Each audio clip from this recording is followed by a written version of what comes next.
There we go. Good. I just got my warning. Yep. Very good. Thank you, sir. All right, then I will officially call our meeting to order.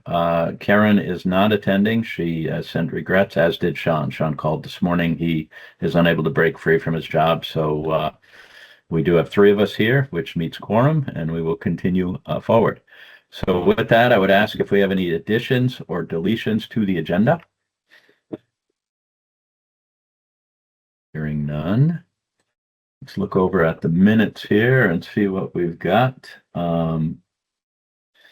Looks like, and I know, Kim, I think you expressed maybe, and I don't know, I've done my own research. I'm not a Robert Rules of Order kind of guy as to whether you can vote on minutes if you weren't in attendance. I see generally that you can. The web is covered with it, but I know that we historically have been uncomfortable if you didn't attend, and I'm happy to punt these to the next meeting. My recommendation is to move them to the next meeting. I think it's important for the folks who are actually in attendance to Yeah, approve the meeting. yeah. I So agree. yeah, and it's not like we're desperate and we're not backed up. So I'm fine with that. So Vegar, if you could just include those in the next agenda, and we'll hope to have the right people in attendance. So okay, Kareem, thanks. And I will keep checking in with you just to hear your voice to make sure you are truly connected and haven't lost connection with us. So no problem at all. Yes, I'm here. I'm here. Great, good, thank you. So with that, we're postponing those minutes. I would ask Chief, maybe if you would be happy to make a motion to move to executive session. Stand by 1 minute.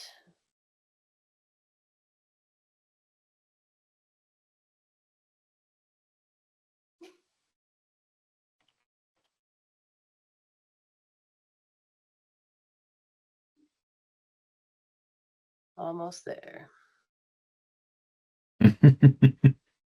Not aware I was going to be filling the role, so I'm now prepared. Oh, sorry. I should have given you a tip that Karen wasn't here. You were it. I'm here and ready.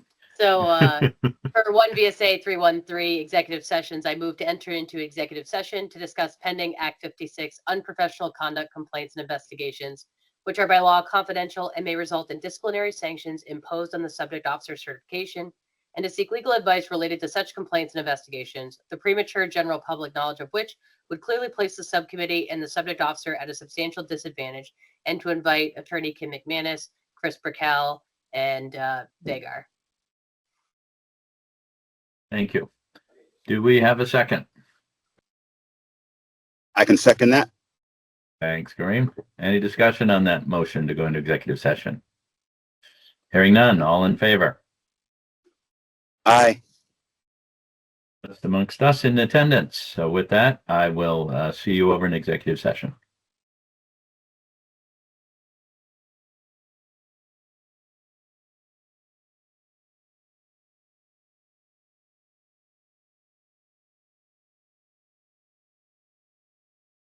Now I have resumed the recording.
just resent Kareem the link for the public session in case he lost it in his email.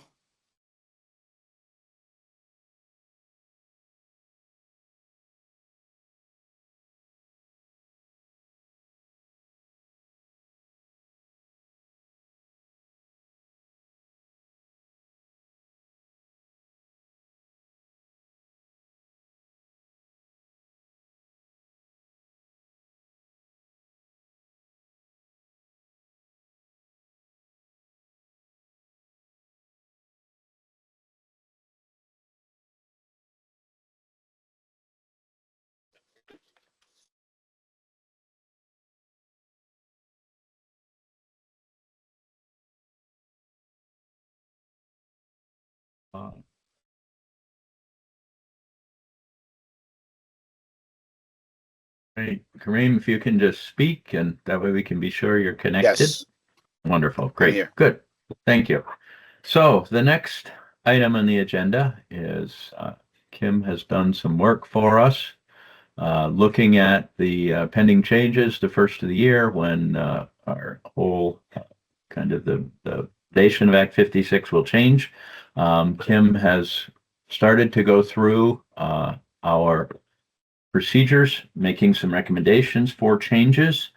And Kim, I don't know if you want to start the conversation by just sharing. I mean, obviously it kind of speaks for itself. You've done a fair amount of work on it. I appreciate that. Trying to get us ready for the new year. Sure. Yes, largely focused just on the changes to category B. So there were some, we're able to greatly simplify the definition section since our definition is now greatly simplified. So a lot of that was just making sure the procedures definition reflected the new statutory definition. I added a little language to the willful definition. It may or may not be needed, but I kind of like seeing what willful is and showing like what it isn't. And that's from, various legal dictionaries use that sometimes. I think there's two things I want to raise. One is just looking over, obviously just checking the work, seeing if the category B changes are reflected accurately in the procedures. The one thing I didn't get into yet was with our new category B changes. I started to, I started adding in language to reflect how we cannot go above and beyond on a category B first offense as far as the council sanction versus agency discipline. What I didn't get into yet in the procedures was what if some of those exceptions apply where an agency, has issued a discipline that the subcommittee believes, the easy ones are termination or resignation, right? Like the easy ones that's easy. The hard one is when we think an agency has failed to provide either a proper investigation or that their discipline is inconsistent or just, I'm forgetting the right wording. It's inappropriate given the circumstances, and that's not how it's worded in the statute. But all to say, that's a section that I do need to add, but before I started noodling in that, wanted to know from the subcommittee, much of that can be, some wording to the effect of like the subcommittee makes an initial finding, and then referencing the statute, right? That goes through all the factors. But how detailed we want to make it in the procedures, I guess, is a question for the subcommittee as far as finding when those exceptions occur, that the subcommittee would be recommending a sanction above and beyond the discipline of the agency on a category B first offense. So that's one question to throw out to you. The other question is, and it's came up again today, is this would be an opportunity if you did want to noodle around with other sections here that need to be updated. One being the on-duty, off-duty, because even though on-duty will not come into play as much, it is still sometimes going to need to be proven for some of the Category B situations. And so I didn't know if the current definition of on-duty is still accurate, or whether that's something we would want to look at as a committee. And then of course, any other changes or updates you think now would be a good time to work on those.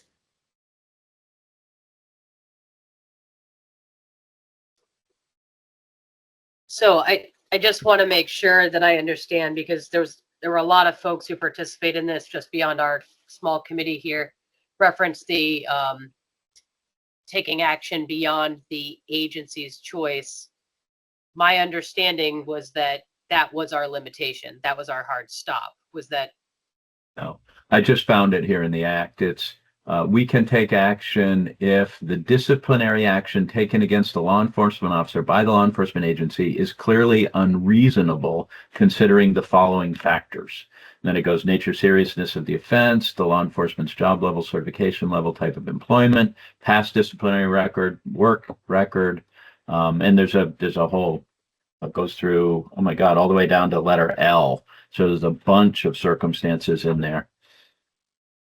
I think I would just refer to that statute then, rather than trying to enumerate it within the rules and regulations. Right. It can be something as simple as, yeah, just the subcommittee made an initial finding of unreasonable per, and then reference the statute. And, operationally, that would be in those circumstances, right? You'd need to see the initial violation, and then if you were suggesting something above and beyond, there would need to be, I believe there'd need to be an initial, and enough to make that recommendation, because then the attorney, either in that agreement or in that notice of hearing, that would need to be part of that notice of hearing, that there had been, the reason why well, actually, let me rethink that. I should think about that more. The notice of hearing would still just be about the conduct complaint. The argument would need to be made at the council hearing if requesting a sanction above and beyond, that would, the council would need to make that finding at the hearing that it was unreasonable. So yeah, I'm going to keep it as simple as possible in the procedures, because this will be something that'll need to be, noodled out as it occurs. But it may be something that in the future you may add to it. Do you, I have a question as you're talking, thinking about this. There are several of that criteria if it doesn't meet, or if the sanction isn't appropriate, where the professional regulation subcommittee wants to go above and beyond. I think in past practice, and would probably be good practice for the future where available, would be for the subcommittee to reach out to the agency head and say, you might want to look at this, or we're finding additional things that maybe you didn't see that you should look at. Where we won't be able to do that is if they have already decided on what it is and taken disciplinary action that's not appropriate, then, we're kind of at a standstill. But I mean, do we want to have in the procedures a caveat that where applicable, the professional regulations subcommittee will try to work with the agency to get that investigation where it should be? Or do you want to stay away from that completely?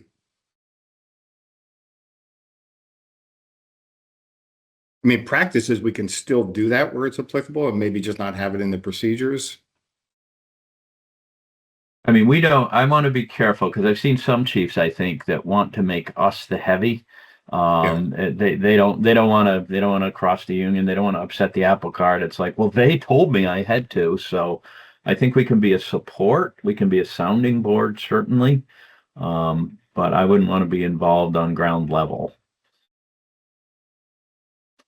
Yeah, I agree. I think they're having it less specifically written would probably be a better choice. I also think that's going to create some union challenges of that whole like separation of the two of the council versus the, the disciplinary element. So I think it's better to keep them separate. But we could certainly reach out to chief saying, hey, I'm seeing this. I want you to know that this looks like it's in conflict with this here, and you might likely see some kickback.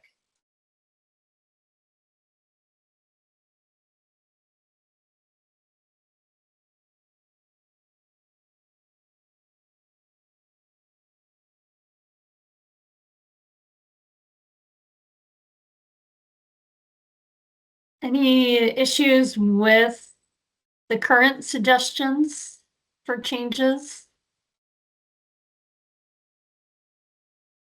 I appreciate the definition of willful. I think that's helpful. Yeah. Sounds good, Kim. Kim, I'm not seeing, when did you send that out? Vagar, I think, nicely circulated it, or maybe, is that right? Or December we, 9th. I think I don't, Yeah, I I'll think- resend it to you, Chris. I can look through Um, Vagar's stuff too. I'll resend it. Kim, it came from you on December 9th, 3:58. There we go. Yeah, I think I just updated The agenda, sorry. And as for the definition of on duty, I do think, again, we need to go back to the agent. I don't think it's appropriate for us as the council to determine when someone's on duty. I think that relies on the agency head. Different agencies have different rules, different regulations. And one of the things I appreciate about Vermont is that we all have the same job, but in some ways we do it differently. And you might have an agency that's only got 2 people, that their definition of on duty, off duty might be different than, for example, the Vermont State Police. And I think it goes back to the agency heads to say, you need to determine, when are you on duty? Am I covering you for this? Are we covered from a VLCT standpoint, from an insurance liability? Am I paying you? Do you have lawful authority to do this? Put it back on agency heads, and we need to step up and do our job. I brought it up at the last chief's meeting. I'll bring it up at the next one. Here's a sample policy. I pass them out all the time, and we might want to consider taking a look at this so that when something happens, you're prepared to address it. But I don't think it's our job to determine when somebody's on duty. Yeah, and so to that point, the current definition does say when an officer is designated by the officer's employing agency to exercise, so essentially leave as is, chief. Yeah, I agree. And I think we keep going back to those chiefs. I think that might even at some point have to be a question that just regularly gets asked when these things get submitted. Do you consider this person on duty or off duty? Check the box. At the time that they engage in this activity, make the chief make a decision, or the sheriff. And from my other side of the house, from a liability standpoint, that's very important. And that would send, I hope, a clear message to officers that, like, hey, if your department doesn't consider you on duty and you do something you get sued for, VLCT is going to say, not us. We're going to back out of that and say, good luck, folks. So that should be, all the more fuel to police officers to say, really be thoughtful about what you're doing and when you're doing it. Be careful.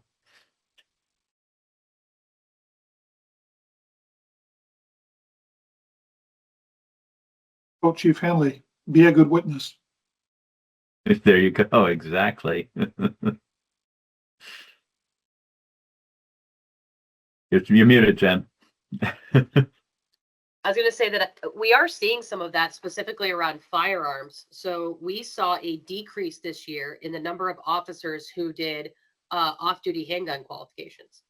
And so the reason that they chose not to do it is not because they're not trying to still stay proficient, but as a result of some recent Supreme Court cases, my officers, many of them have said, if I ever have to use my firearm off duty, I'm not going to tell anybody I'm a police officer. I'm going to engage from a safety self-defense standpoint, utilize what I need to, and I will be a citizen. I haven't qualified with this weapon. I'm not a police officer when I'm using this weapon. I'm a citizen acting in self-defense of myself or others. So we actually had 2 officers who chose this year not to get off-duty qualified with the handguns that they typically carry.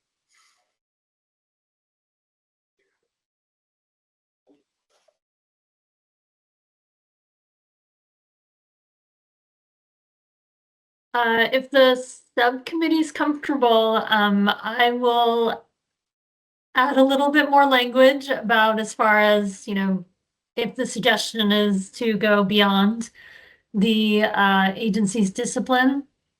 And then I'll recirculate that. I'm gonna keep it with the track changes, because this would need to be approved by the council, this update to the procedures. But I can add that language and then send that around. And if we keep next week's meeting, if the subcommittee could approve the edits, then you would be able to bring it to the council at the January meeting and then be squared away. Since we have an opportunity to do an edit, the only edit I might offer for consideration that we haven't discussed is the 10-day window. For clarification on business days versus 10 calendar days. That has been a discussion before among some agency heads. So I think I don't know that we have clarification on that. If we do, it might be worth including. But that does make a big difference, especially when you're trying to deal with witnesses or town managers or councils who don't work on, like, for example, my town administration only works Monday through Thursday. People aren't in the office Friday, Saturday, Sunday. I don't know that it matters a lot, but it could if somebody gets brought up now on a failure to conduct a valid investigation or not submit things within, a 10-day time frame. Since we're fixing it, let's add some clarification. And that's a policy we made, not a statutory requirement. Is that correct?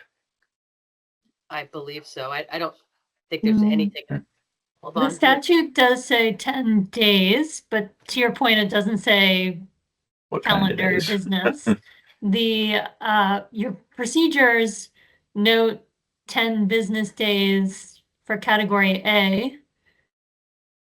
Category B just says within 10 days, so we Days, could yep. make sure that that's consistent in this change. But that's funny. Category C, I think this is maybe just a typo.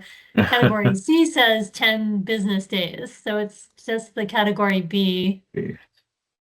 Looks like it needs a little edit there. If we want it to consistently be 10 business days as far as our procedures go. But what is a business? I think maybe what I'm hearing Jen say is, what's a business day? In the law enforcement world, things are Oh, I defined see. differently. If you have, I think there are some chiefs that work 4 days a week. Or if the chief is a road officer, the chief also pulls duty, and they might work 3 12s and then have 4 days off. So I think I just think it's something we should determine, and it might be as simple as defining what a business day is, right? Like, Yeah. a business day might be Monday through Friday, excluding holidays, or it might be 10 calendar days. I don't know what it is. I just think since we're clearing things up, let's not get in a position where, next year we get a case and we're like, oh no, now we don't know what it counts as. Yeah, I think I agree. Either it's 10 days, period, or define business days. And I don't have a preference either. I do think we need to put, some sort, if we're going to do business days, then throw caution. We don't care what the police schedule looks like. A business day is Monday through Friday. Just give it a title, and then we all know what it is.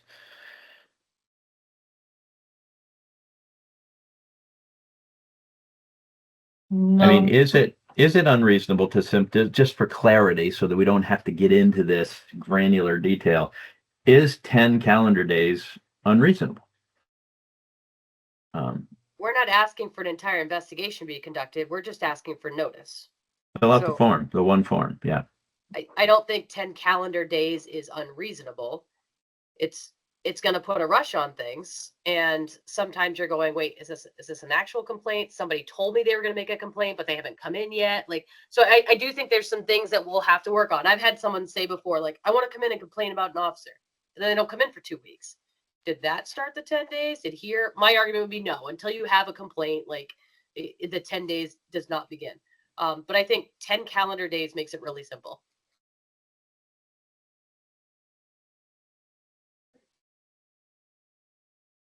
Because again, 10 days is subject to interpretation.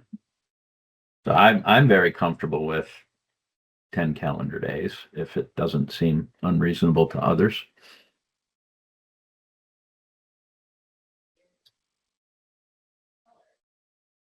Because the statute, well, I guess we haven't determined if the statute says 10 days. I'm But just if it double does- checking. I think it just duty to report. Just 1 second to double check. I don't think it says business days there. But I will check. Yeah, oh, that's wrong part of the statute. Sorry. Wait, I'm in the wrong one too. 2403. The executive officer of a law enforcement agency or chair of civilian review board shall report to the council within 10 business days Oh, if it any does of the say that. following occur. Then we Yeah, need so to it does- define business is what we Yeah. need to do. We got to go with what the law says. And I'm assuming that didn't get changed in the update. No, that wasn't on anyone's radar. I'm going to propose that business days be defined as Monday through Friday excluding holidays, and that recommendation be included in this document. Seconded. And just to be super specific, excluding state and federal holidays. Right. Okay, yes. Correct. Your birthday does not count, right? State and federal. Unless your birthday's on a holiday, and Then. All right, maybe we should include that. Somebody's going to ask. So I can, yeah, so I'll add a definition in the definition section, we will add business days, a definition, Monday through Friday, excluding state and federal holidays. can we Good, that can we was visit easy. 5.2 under complaints?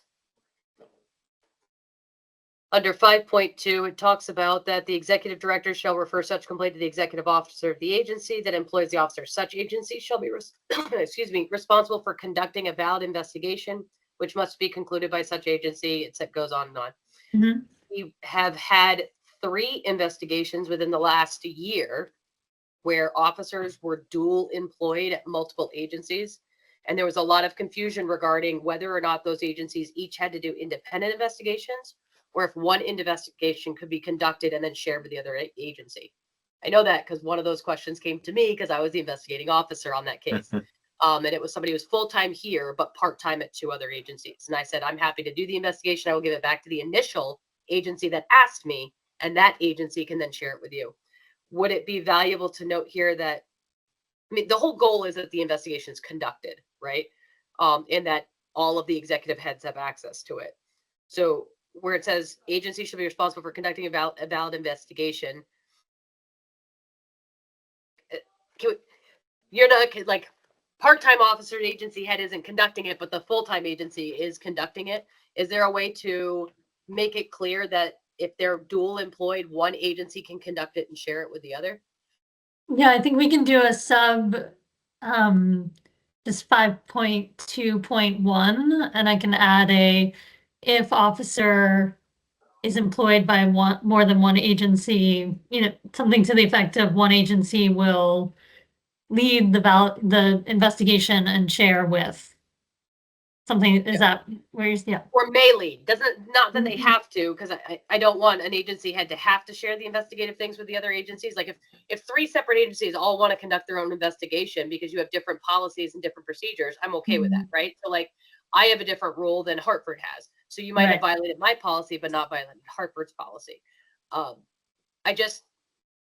That's my question is, are we going to require each of these agencies to do their own independent investigation and just share an interview? Or are we saying one investigation is sufficient and the other agencies don't have to do it? Just something I think we should look at. That's a good question.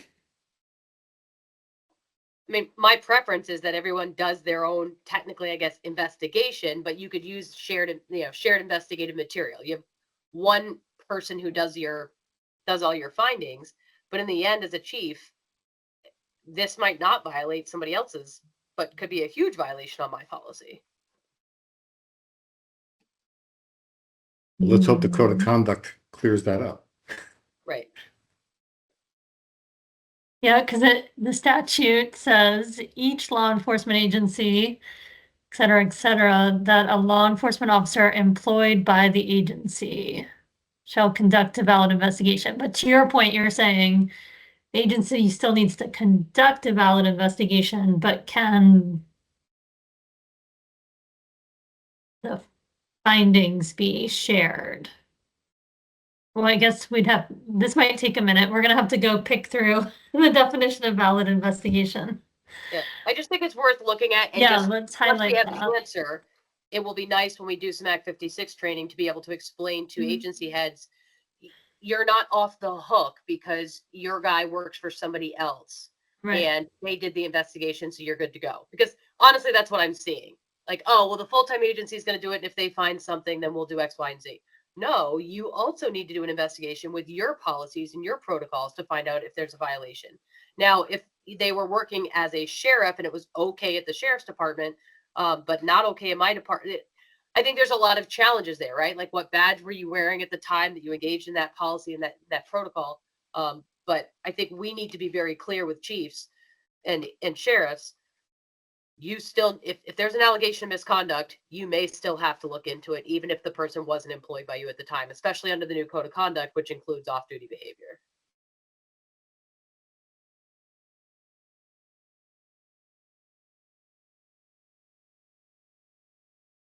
Not to be a stick in the mud, but there was a motion presented, seconded by Trevor, in regards to the definition of 10 business days. I think been- that was kind of Figure. informal. I think that I was just being a smart aleck when I said I second that. That was just Oh. Gotcha. I'm in favor of it because it's my motion, so I vote yes. Hey, To include birthdays. we're all in No favor. birthdays, Yes, no birthdays. yes. All right, so can we just put on the list that we are going to look at either providing some training or direct information to agency heads, whether they are still responsible for an investigation of an officer that's employed by them who may have engaged in conduct, even if another agency is looking at it. Either yes, they do, or nope, one investigation is going to cover everybody.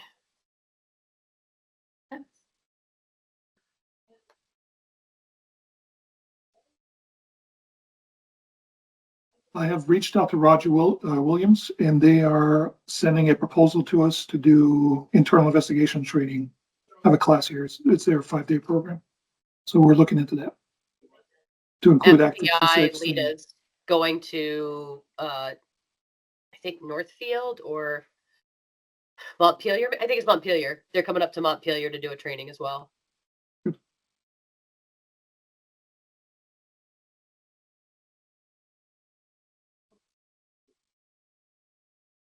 Great. So I appreciate those additions, edits to those to our procedure. I think that will be helpful.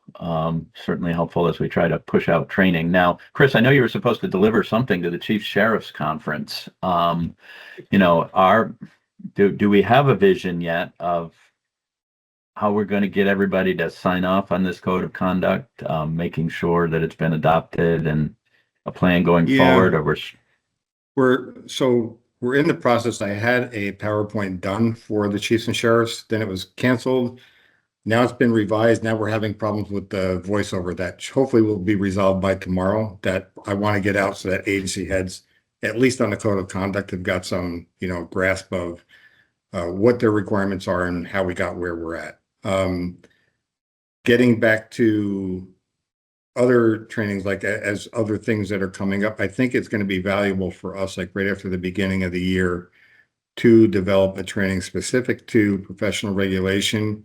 But I want to have outreach to chiefs and sheriffs first to find out what are the questions that they have that they don't understand, so that we're targeting in on what they're saying they don't get, or items like Jen just brought up about, what happens when you have multiple agencies where somebody's employed, who does it, who's responsible, why do each agency have to be responsible for it, all those kind of things. So yeah, so in the next couple of days, you should see a PowerPoint that will go out from us. It will be preceded by an email out to agency heads to make sure that they get it and they look for it, among other things. Anything else I missed in there in your original question? Sorry. No, just trying to, and I know the pressure's all on you. It falls to the academy, but it was just what was going to happen to get folks ready. So I appreciate that you've been working on that. Yeah. Yeah. Was there any rescheduling of that meeting, or is it just it's gonna be canceled? I haven't heard I any told them talk all of it. Sally's. I said, we don't get snow days in law enforcement. What's going on here? I know. I'm not sure what it is, when we're going to reschedule it for. It hasn't been set yet. Because I reached out at like 8 o'clock in the morning and said, hey, I'm making sure that we're all good to go. Everything's happening. Yeah, I haven't heard anything. We're good. So I confirmed everything. And then at like 4 o'clock the day before, it's like, oh, it's going to snow. We have to cancel. Like, oh my God. Yeah. Yeah. Wasn't my decision, just to be clear. Had I been consulted, we would not have canceled. I think the union should use that as justification as to why officers can't make it to their shift. It's like, gee, it snowed. Yeah. If agency my heads God. can't make it to their own meeting, then that gives officers a good breadth of information right there. I can't tell you how many times, and I don't know about you, Chris, I drove to that Middlebury Inn through 8 inches of snow up over the Appalachian Gap, Yep. Fighting bears with your binder the whole way. Yeah, Yep. that's right. Yeah, there we go. Okay, so good, great. I don't want to cut anybody off by any means. We obviously have no members of the public here. I bring us to open discussion. And Kim, I don't know if your information needs to be shared or it's for another time or if everybody knows. I don't think Kareem knows. I imagine we'll send something out to the whole council, but everyone else is aware at this point. Oh, okay. All right. But we Are get they you aware? for one more meeting, right? Yeah, we have next week, so you don't. It's not goodbye yet. Okay. All right. It will be a huge loss, Kim. Huge loss, but we need to do what we need to do personally. Professionally, I am very unhappy and angry at you. Personally, I'm excited Fair. and happy. That is fair. So, okay. All right. Do you want to hear the rumor we're spreading about why she's leaving? You're recorded. Yeah, we are recorded, so we really want to solidify the rumor. May also to do the fact that we're on the second floor now. My office got changed, and Oh, I didn't know that. Oh, wow. yeah, so that's what I want to go around the state. I had a little fit about it. They moved your office and okay. All right. Fair enough. As for next week, I do have 3 cases I'll be sending out to you folks for next week, so. And then I'll have an updated document for everyone to look at as well. Well, good. Okay. Anything else Um, from the order? I think you just have to go back and do what was done in executive session. Oh gosh, haven't done thank that you. yet. Oh my gosh. Oh, Kim, what am I going to do without you? Oh my God, the whole reason for our being. Yeah, it's like we ought to have. I should have done that like 3 steps ago. Very good. Then let's put on the record, action or not, taken in executive session. So, in regards to case 2020 UQA, I would make a motion for no finding. Can second that. Thanks, Kareem. Any discussion on that motion? Hearing none, all in favor? Aye. Aye. That is unanimous. Case number 20248 U5W. Would just note on the record that we're going to hold that case pending additional information. Case number 2020H14. I would make a motion of no finding. Second. Any discussion on that motion? Hearing none, all in favor? Aye. Aye. Aye. Unanimous. Thank you. And lastly, case 2020YNJ. Would note on the record that we're going to hold that case pending receipt of additional information. So thank you, Kim, for saving the day. We don't have to go back and do that in another meeting. With that, I will ask if there's any other open discussion to be had. Hearing none, I thank you all for being here, and reminder that we meet again next week. This was our off week reschedule.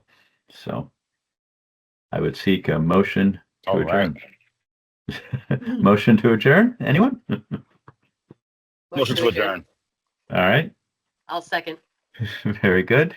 Any discussion? Hearing none. All in favor? Aye. Aye. Everybody have a good week. Rest of your week. Great. You too, Kareem. Drive safe. Bye-bye. Take Very care. good. We're in Bye, adjournment. everybody. Thanks, Vagar. Thanks, Kim. Thanks, Chris. Bye.